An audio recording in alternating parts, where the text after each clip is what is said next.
കൂട്ടുകാരന്മാരും കൂടിയിട്ടേ ഒരു ചെറിയൊരു തോട് വെറ്റിക്കാൻ പോയി. അങ്ങനെ അവിടെ നിന്ന് കിട്ടിയ മീനുകൾ എന്ന് പറഞ്ഞിട്ടുണ്ടല്ലോ, നമ്മളെന്താ പറയുക, ഇത്രയധികം പ്രതീക്ഷയില്ല, ഒരു 10 പ്രതീക്ഷ.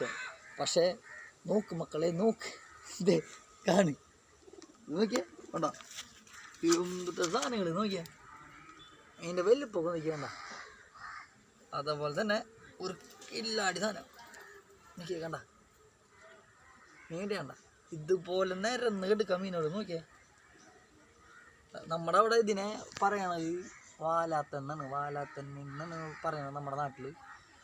മറ്റുള്ളയിടത്തൊക്കെ എങ്ങനെ പറയണത് എനിക്കറിയില്ല. നോക്കി ജീവുള്ള സാധനം, ഇത്ര എന്തോരാന്നറിയാം നമുക്ക് കിട്ടിയത്. നമ്മൾ പ്രതീക്ഷയിൽ ഇത്ര അധികം കിട്ടുമെന്ന് കണ്ടോ. ഒരു ചെറിയൊരു തോട് ഇതാക്കാൻ പോയി, പക്ഷെ നമ്മളവിടെ ഇത്ര അധികം മീനുണ്ടെന്ന് പ്രതീക്ഷിച്ചില്ല കേട്ടോ. അപ്പോൾ എനിക്ക് എന്താ പറയണ്ടതെന്നില്ല, ബ്രാല് പിടിക്കാൻ പോയതാ, കിട്ടിയത് ഈ മീനായി. നോക്ക് മക്കളെ, നോക്ക്.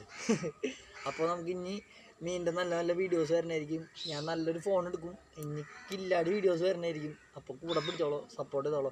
ഇടയ്ക്ക് നിലയ്ക്ക് ഒരു വീഡിയോ ഇട്ടില്ലെങ്കിൽ യൂട്യൂബൊക്കെ കയ്യിൽ നിന്ന് പോകും, അതുകൊണ്ടാണ് ഇങ്ങനെ വീഡിയോ ഇടുന്നത്. ഓക്കെ, അപ്പോൾ അടുത്ത വീഡിയോ കാണാം. Bye bye.